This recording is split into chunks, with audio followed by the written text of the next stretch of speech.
नमस्कार, मैं रविश कुमार। मेरे ख्याल से सरकार को अब कानून ही बना देना चाहिए कि हर आदमी दिन के 2 घंटे कम से कम हिंदू मुसलमान टॉपिक पर बहस करेगा, चाहे जहां भी हो, या 2 घंटे टीवी पर बहस देखेगा। आप कहीं भी हो, हिंदू मुसलमान टॉपिक पर बहस जरूर करें। इसके बड़े फायदे हैं। हिंदू मुसलमान टॉपिक पर बहस करने से ट्रैफिक जाम कम हो जाएगा, बेरोजगारी दूर हो जाएगी, ट्रेन टाइम पर चलने लगेगी, कॉन्ट्रैक्ट वालों की नौकरी परमानेंट हो जाएगी, स्कूलों की फीस तो इतनी सस्ती हो जाएगी कि लोग बढ़ाने के लिए आंदोलन करेंगे, बिल्डर भी टाइम से पहले फ्लैट दे दिया करेंगे। सारे दुखों का एक ही इलाज, हिंदू मुसलमान, हिंदू मुसलमान। ये नया नारा होना चाहिए देश की मीडिया में। ये कमल दीदी हैं आपकी स्क्रीन पर, जो पहलू खान की हत्या के आरोप में बंद युवकों से मिलने अलवर पहुंची। कमल दीदी ने हत्या के आरोपियों को आज के भगत सिंह और सुखदेव और आजाद कहा है। मुझे पूरा यकीन है कि कोई शहीद का अपमान कर दे तो कमल दीदी उसे माफ नहीं करेंगी, लेकिन एक आरोपी को शहीद भगत सिंह और सुखदेव और आजाद से तुलना कर उन्होंने किसका कद बढ़ाया है, किसका अपमान किया है, ये आप लोग डिसाइड कीजिए। ऐसे तो अब भगत सिंह को भी पूछना पड़ जाएगा कि मैं ही हूं या कोई और भगत सिंह हो चुका है। दीदी तमाम गौ भक्तों को लेकर आंदोलन करने वाली हैं और मोदी जी से भी उम्मीद करती हैं। वैसे जो आरोपी है उसे आरोपी ही समझना चाहिए, सजा याफ्ता नहीं। ये फर्क बहुत जरूरी है। दूसरी तरफ जिसकी हत्या हुई है उसका साथ देने की जगह मेव नेता भाग गए हैं मैदान छोड़कर। जब कोई नहीं आया तो सद्दाम हुसैन जैसे नवयुवकों ने ही मेवात युवा संगठन बना लिया। पहलू खान की हत्या के मामले में इंसाफ के लिए जंतर मंतर से लेकर जयपुर तक में धरना दे चुके हैं ये नौजवान। इनका कोई भी नेता नहीं, इनके आंदोलन में कोई बड़ी पार्टी का नेता नहीं। सब डर के मारे कहीं गायब हो जाते हैं कि कहीं हिंदू मुसलमान में हिंदुओं से नुकसान ना हो जाए। अलवर में शांति मार्च निकाल चुके हैं ये। 21 मार्च को भी धरना देने वाले हैं ये नौजवान। केंद्रीय विद्यालयों में शिक्षकों के 10,000 पद खाली हैं। अगर हम टीवी पर हिंदू मुसलमान टॉपिक पर डिबेट की मात्रा बढ़ा दें तो यह पूछने की जरूरत भी नहीं रहेगी कि इतने पद खाली हैं तो पढ़ाई कैसे हो रही थी। इनके ना भरे जाने से बेरोजगारी का क्या हाल होता होगा। मुझे पता है कि मैं कुछ ज्यादा बोल रहा हूं, लेकिन आपको हैरानी नहीं होती कि हर दूसरे दिन टीवी पर हिंदू मुसलमान टॉपिक कहां से आ जाते हैं और इससे आपके बच्चों का फायदा क्या होता है। केंद्रीय विद्यालयों में शिक्षकों के 10,039 पद खाली हैं। गैर शिक्षण स्टाफ के लिए 14,144 पद खाली हैं। नवोदय विद्यालयों में भी शिक्षकों के 2,000 से अधिक पद खाली हैं। यही नहीं, केंद्रीय विद्यालयों में प्रिंसिपल के 200 पद खाली हैं। डिप्टी प्रिंसिपल के भी 113 पद खाली हैं। अब आप किसी से पूछिएगा तो वह प्रिंसिपल ऐप बना देगा कि ऐप है तो फिर प्रिंसिपल की जरूरत क्या है। यह सूचना वैसे पीटीआई की है, जिसे कई अखबारों ने छापा है। उसी तरह सुप्रीम कोर्ट ने 6 राज्यों से पूछा है कि आपके यहां पुलिसकर्मियों के 4 लाख से अधिक पद खाली कैसे हैं, जल्दी बताइए कि इन्हें आप भरिएगा कैसे। यूपी में 1.5 लाख से अधिक पुलिसकर्मी भर्ती हो सकते हैं नौजवानों को अगर हिंदू मुसलमान टॉपिक से फुर्सत मिले तो। बिहार में 34,000 के करीब। स्कूलों पर जनसुनवाई जारी है। मिलेनियम इंटरनेशनल ग्लोबल नाम वाले गली गली में खुले इन स्कूलों से बच जाइएगा। इन स्कूलों में फीस वृद्धि नहीं, फांसी वृद्धि होती है। ये सब मैं अभिभावकों द्वारा भेजे गए हजारों ईमेल पढ़ने के बाद बता रहा हूं कि ये मिलेनियम ग्लोबल स्कूल जो खुल गए हैं वो होते लोकल हैं। आज तमाम ईमेल पढ़ते हुए स्कूलों के कुछ और नए कारनामे पता चले हैं, जिनकी सूची आपको इस जन सुनवाई में पेश कर रहा हूं। गुड़गांव का एक स्कूल है जो हर साल 350 रुपए की डिक्शनरी अनिवार्य रूप से देता ही है और लेना ही पड़ता है। उड़ीसा का एक स्कूल री एडमिशन की कोई रसीद नहीं देता, यानी काला धन बनाता है। सारे स्कूलों में, कई स्कूलों में ऐसी खबरें आई हैं। रुड़की का एक स्कूल सभी बच्चों से कहता है कि हर दिन हैंड सैनिटाइजर लेकर आना होगा और साथ में तौलिया भी। मथुरा के एक स्कूल में ई सर्विस के नाम पर साल में 550 रुपए लिए जाते हैं। 2 बच्चे हैं तो 1100 रुपए ईमेल और SMS की सर्विस के लिए। खेतरी नगर राजस्थान का एक स्कूल डायरी के लिए 700 रुपए ले रहा है। बताइए, जैसे 700 रुपए की कोई बकत ना हो। अलीगढ़ के स्कूल ने कैश में फीस लेने से क्रांतिकारी फैसला लिया है, मगर पेरेंट्स से 4 तिमाही के एडवांस चेक भी ले लिया। ये भी कमाल देखिए। गुड़गांव के एक स्कूल ने 40% और लखनऊ के एक स्कूल ने 60% फीस बढ़ा दी है। लुधियाना के एक स्कूल में उत्तराखंड और जम्मू कश्मीर की बाढ़, नेपाल के भूकंप के वक्त छात्रों से 300 से लेकर 500 रुपए लिए गए। छात्रों को चंदे की कोई रसीद नहीं दी गई। अहमदाबाद का एक स्कूल एक्स्ट्रा एक्टिविटी के नाम पर फीस लेता है, मगर उसके पास प्ले ग्राउंड भी नहीं है। ये सब दर्शकों के भेजे हुए ईमेल से पता चला है। उनके अनुभवों का ये दस्तावेज है। हमने स्कूल से चेक नहीं किया। इन सब के पास रटा रटाया जवाब होता है स्कूल वालों के पास। हर दल के नेताओं के स्कूलों से शिकायत आई है, ये भी मुझे पता चल गया। एक बात समझनी होगी, स्कूलों को चलाने के लिए पैसे की जरूरत होती है। फीस वाजिब तरीके से भी बढ़ाए जा सकते हैं, मगर 60% से लेकर 100% फीस की वृद्धि की बात समझ में नहीं आती। झारखंड से ईमेल आया है कि वहां डीएवी के कोई 7 स्कूल हैं, वहां 100% फीस की वृद्धि हुई है। ईमेल आया है, मतलब ईमेल की बात बता रहा हूं, स्कूल से हमने चेक नहीं किया है। माँ बाप की कमाई इतनी तो नहीं बढ़ती है। दिल्ली, मुंबई या अन्य शहरों के प्रतिष्ठित स्कूलों की फीस तो समझ में आती है, मगर मैंने जो ईमेल पढ़े हैं उसके आधार पर कह सकता हूं कि गरीब और दूर दराज इलाकों में भी वही हाल है, उसी मात्रा में फीस वृद्धि हो रही है। ये जुल्म है। जो बड़े शहरों के बड़े स्कूल में हो तो बात समझ में भी आती है। यूपी का सोनभद्र का एक गरीब इलाका है रेणुकूट, अब यहां के किसी स्कूल में वहां पे भी 8,000 रुपए किसी ने ईमेल भेजा है कि फीस लग रही है। महाराष्ट्र का नंदुरबार अनुसूचित जनजाति का एक इलाका है, गरीब ही इलाका है, सामान्य इलाका, लेकिन यहाँ के एक स्कूल में 40% की वृद्धि हुई है। ये नहीं होना चाहिए। छत्तीसगढ़ के बस्तर में सिर्फ नक्सल समस्या नहीं है, वहां भी स्कूलों में इस तरह की लूट चल रही है। लोग ईमेल कर रहे हैं। कोरबा, जगदलपुर और कांकेर तक से ईमेल आए हैं। वैसे नवी मुंबई के एक अभिभावक ने लिखा है कि केजी क्लास के बच्चे की फीस के लिए बैंक से पर्सनल लोन लिया है उन्होंने। हमारी इस जन सुनवाई से लगा कि लोगों के ईमान जाग रहे हैं। जिस तरह से एक जूते के वितरक ने का ईमान जागा, उसी तरह से पंजाब से एक बैंक कर्मचारी का ईमान जागा है और उन्होंने हमें सूचना दी है कि उनके बैंक में कुछ प्राइवेट स्कूल के अकाउंट हैं। स्कूल अपने करंट अकाउंट से टीचर के खाते में 15,200 रुपए जमा करते हैं। साथ ही साथ उन्हीं शिक्षकों के साइन किए हुए चेक भी लेकर मैनेजर आ जाता है और 15,000 रुपए निकालकर चला जाता है। फिर स्कूल 4,000 या 5,000 रुपए नगद देकर सैलरी दे देता है। जो आवाज उठाता है उसे कहा जाता है कि आप नौकरी छोड़ दो। गजब। मेरी राय में तो इस साल शिक्षक दिवस मनाना ही नहीं चाहिए। गुलाम की तरह आपके शिक्षकों के साथ व्यवहार हो रहा है, यह शर्मनाक है। और हम शिक्षक दिवस के मौके पर लेक्चर देते हैं दुनिया भर के कि हमारे मास्टर लोग गुरु हैं, भगवान है, पता नहीं क्या क्या है। हैरानी की एक और बात है, बहुत कम शिक्षकों ने ईमेल किया है इस तरह के रहस्योद्घाटन वाले। जो भी मेल आए हैं, सरकारी स्कूलों के शिक्षकों के मेल आए हैं, उनके पत्रों को पढ़कर यही लगा कि उस खराब सिस्टम में भी कोई जिंदा है। तमाम ईमेल को पढ़ते हुए देश के सैकड़ों स्कूलों के भीतर क्या क्या हो रहा है जान गया हूं। इतना तो पूरी जिंदगी लगा देता तो भी नहीं जान पाता कि क्या हो रहा है और कैसे लूट मची है। आप दर्शकों का शुक्रिया। वैसे कुछ अभिभावकों की अंग्रेजी बहुत खराब है। भाषा कोई भी हो, भाषा अच्छी होनी चाहिए। इससे पता चलता है कि शादी होने के बाद और दहेज लेने के बाद पिछले 10-15 सालों से आपने एक ढंग की किताब भी नहीं पढ़ी है। ये कुछ लोगों के लिए बात है, ये मेरा अपना ऑब्जर्वेशन है, मुझे कहना चाहिए। मैं किसी की पहचान उजागर नहीं करूंगा, किसी को हाथ ना लगे इसलिए ईमेल भी डिलीट हो गया है। ये तस्वीर मुंबई की है। वहां के आजाद मैदान में कुछ अभिभावकों ने सरकार के खिलाफ भूख हड़ताल शुरू की है। इनका कहना है कि मुंबई के 7 स्कूलों ने बिना अभिभावकों की सहमति के फीस बढ़ा दी। Maharashtra school fees regulation act का यह उल्लंघन होता है। 18 अप्रैल के मिड डे में अखबार में और मुंबई के कई अखबारों में भी महाराष्ट्र के शिक्षा मंत्री विनोद तावड़े जी का बयान छपा है कि सीबीएसई और आईसीएसई बोर्ड वाले स्कूल राज्य सरकार के तहत नहीं आते, केंद्रीय मानव संसाधन मंत्रालय के तहत आते हैं, तो अभिभावक हमें क्यों फीस बढ़ने का दोषी मान रहे हैं। उनका यह बयान तमाम अखबारों में छपा है, हमने वहीं से लिया है। इसी तरह राजस्थान के झालावाड़ के अकलेरा में अभिभावकों ने जिला प्रशासन को स्कूलों की मनमानी के खिलाफ ज्ञापन दिया है। देश के कई जिलाधिकारियों के पास ऐसे ज्ञापन पहुंचे हैं, जिससे पता चलता है कि स्थिति कितनी चिंताजनक है। गुजरात के कानून की बात हो रही है, मगर वहां से कई ईमेल आए हैं जिनसे पता चल रहा है कि अधिकतम सीमा तय करने के बाद भी स्कूल उससे अधिक फीस ले रहे हैं। अभिभावकों को चुनौती दे रहे हैं, जो करना है कर लो। लुधियाना में भी कुछ माता पिता ने प्राइवेट स्कूलों की मनमानी के खिलाफ डीसी दफ्तर के बाहर प्रदर्शन किया, उनका भी ईमेल आया है। झारखंड के बोकारो से आया यह पर्चा बताता है कि वहां स्कूलों की मनमानी के खिलाफ जूता चप्पल रैली निकाली गई है। किसी रैली का ऐसा नाम पहली बार सुन रहा हूं, जूता चप्पल रैली। जल्दी ही लोग टाई बेल्ट रैली निकालेंगे। एक छात्र ने ईमेल किया है कि स्कूल ने उससे 2 साल तक जेईई ज्वाइंट एंट्रेंस एग्जामिनेशन जो आईआईटी वाला होता है और नीट जो मेडिकल वाला होता है, उसकी तैयारी के लिए 3,000 रुपए प्रति माह उसे लिए गए एक्स्ट्रा क्लास के लिए, जबकि वो ना इंजीनियर बनना चाहता था ना डॉक्टर बनना चाहता था, मगर स्कूल की ऐसी एक तरह से दादागिरी थी कि उसे 2 साल के 60,000 रुपए देने ही पड़े। जाहिर है स्कूलों में अनुशासन के नाम पर कहीं एक रंग का बैग खरीदने के लिए थोपा जा रहा है, तो कहीं सबसे एक्स्ट्रा क्लास के नाम पर पैसे लिए जा रहे हैं।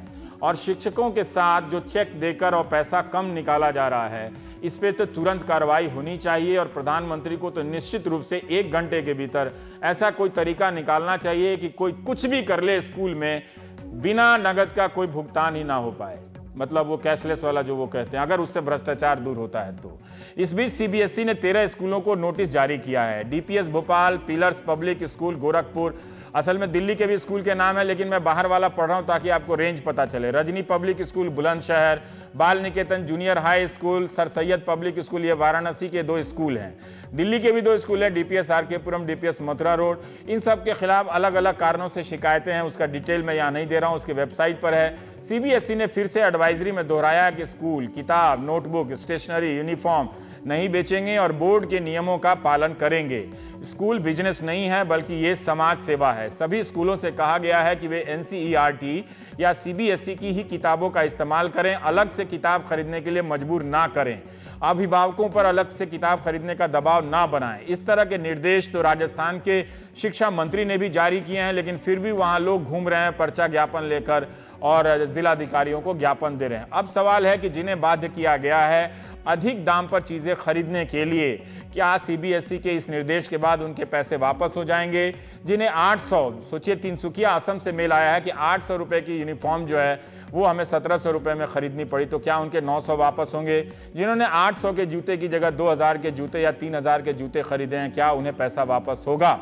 क्या सीबीएसई के पास सभी स्कूलों की निगरानी करने का कोई तंत्र भी है, या हम सिर्फ सीबीएसई ने निर्देश जारी किया तो उसी में हैबत में आ जाते हैं, गरीब आप कुछ बड़का भारी इस देश में हो गया है?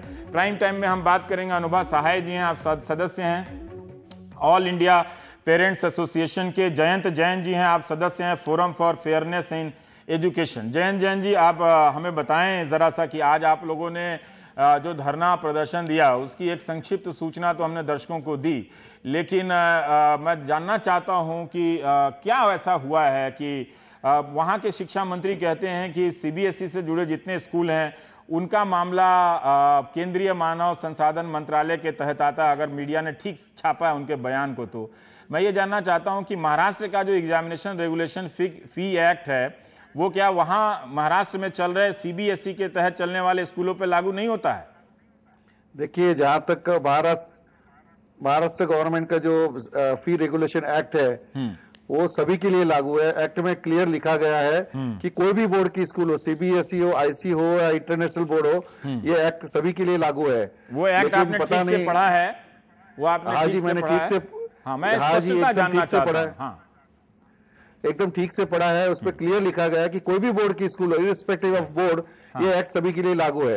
अब ये एजुकेशन मिनिस्टर जब ऐसा बोल रहे हैं तो मुझे ऐसा लगता है कि वो अपने किसी पेरेंट्स को मिसगाइड कर रहे हैं। उनके पास जब पेरेंट्स गए थे तो उनसे ऐसी बात कर रहे तो गलत बात कर रहे हैं। उन्होंने तो ये भी कहा कि प्री प्राइमरी जो है वो भी कि हमारे अंडर नहीं आता है, तो किसके अंडर आता है? एक्ट में लिखा हुआ है कि प्री प्राइमरी सभी को लागू है, और वो इवन एक्ट में भी उसका प्रोविजन दिया हुआ है, लेकिन अभी तक प्री प्राइमरी को किसी ने रेगुलेट नहीं किया, सरकार ने उसके लिए कुछ नहीं किया है। मींस यहाँ पे है कि महाराष्ट्र में एक्ट सभी है, सभी यहाँ पे रूल्स बने हुए हैं, लेकिन इम्प्लीमेंटेशन के नाम पे जीरो है। 1987 में prohibition of capitation fee act आया था, आज 30 साल हो गए, 30 साल में एक कंप्लेंट रजिस्टर नहीं की गई है। क्या बात इसका मतलब कि जैन जी कहीं आप देखिए तथ्यों, मैं तथ्य नहीं चेक कर रहा हूं, जो अभिभावक लिख रहे हैं, जो आप लोग बोल रहे हैं उसी पे विश्वास कर रहा हूं कि 30 साल में कोई कंप्लेंट रजिस्टर नहीं की गई कैपिटेशन फीस यानी डोनेशन के खिलाफ। एक कंप्लेंट रजिस्टर नहीं की गई है। ये हमने आरटीआई भी किया था, हमें पता चला कि कोई कंप्लेंट रजिस्टर नहीं की गई है। इसका मतलब ये है कि जो महाराष्ट्र की कोई भी स्कूल है वो डोनेशन नहीं ले रही है। इतनी गलत बात उसमें ये कह रहे हैं कि मुझे समझ में नहीं आता क्यों एक्शन नहीं लिया। अभी तक उसके रूल्स नहीं बने हैं, 1987 से लगा के अभी तक रूल्स नहीं बनाए उसके, तो एक्शन क्या लेंगे? आज पुलिस के पास हम जाते हैं एफआईआर फाइल करने के लिए, तो पुलिस एफआईआर फाइल नहीं करती है, वो कहते हैं कि हमारे पास तो कोई रूल्स नहीं है।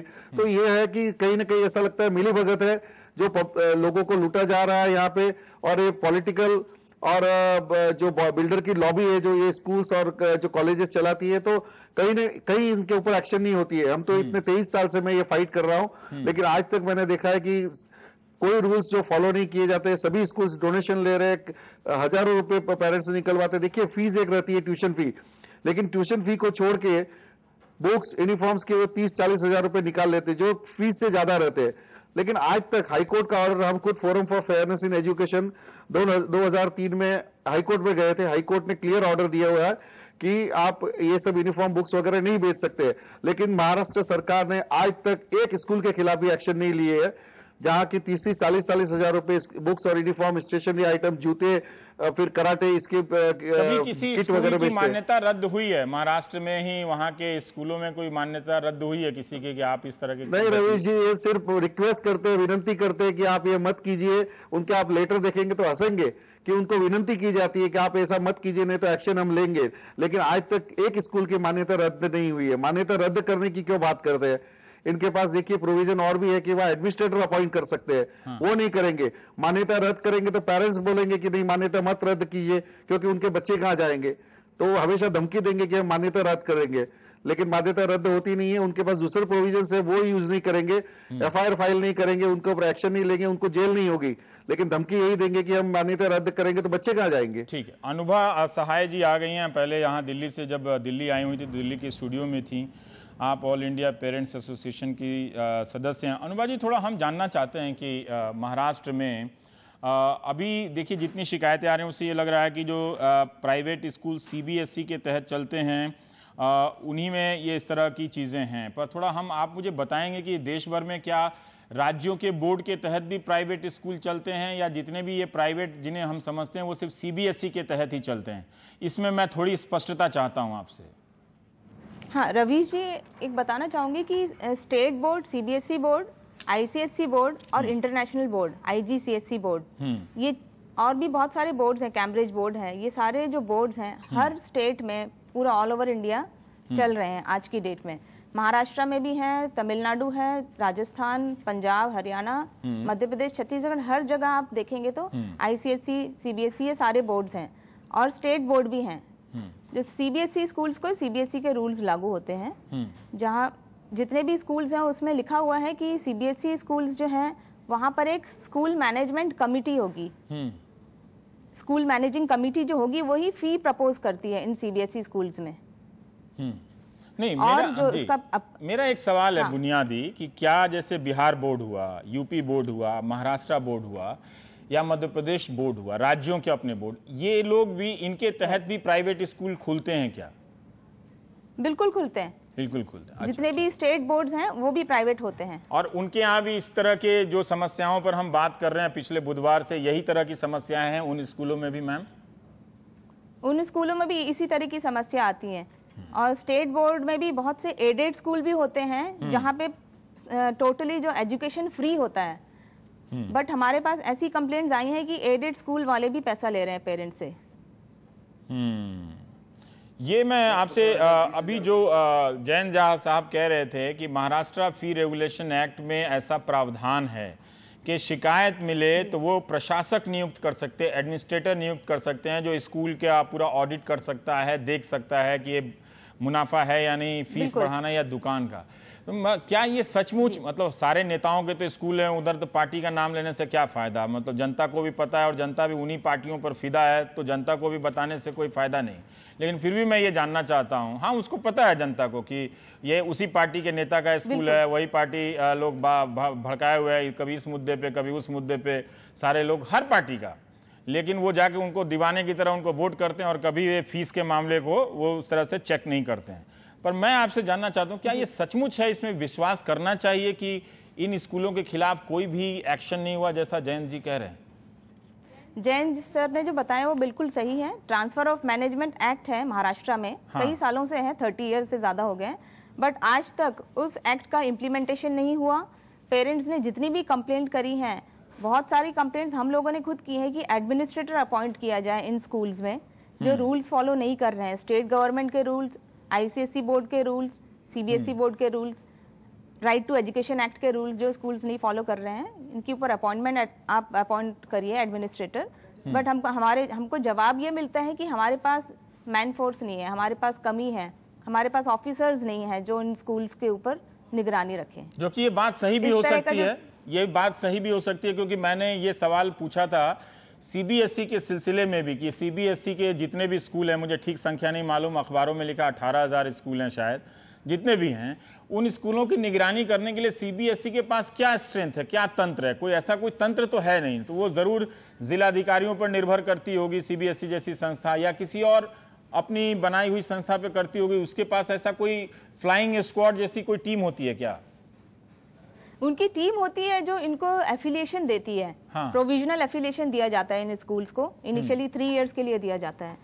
फिर अगर ये एफिलिएशन के जितने भी रूल्स हैं, बायलॉज हैं, इनको अगर फॉलो करते हैं तो इनकी इंस्पेक्शन टीम वहां जाके इंस्पेक्शन करती है, इनके सारे रिकॉर्ड्स चेक करती है, देखती है कि ये स्टेट लॉज को फॉलो कर रहे हैं कि नहीं, राइट टू एजुकेशन एक्ट को फॉलो हो रहा है या नहीं, और फीस जो है वो सही तरीके से ली जा रही है या नहीं, प्रॉफिट तो नहीं कमा रहे हैं।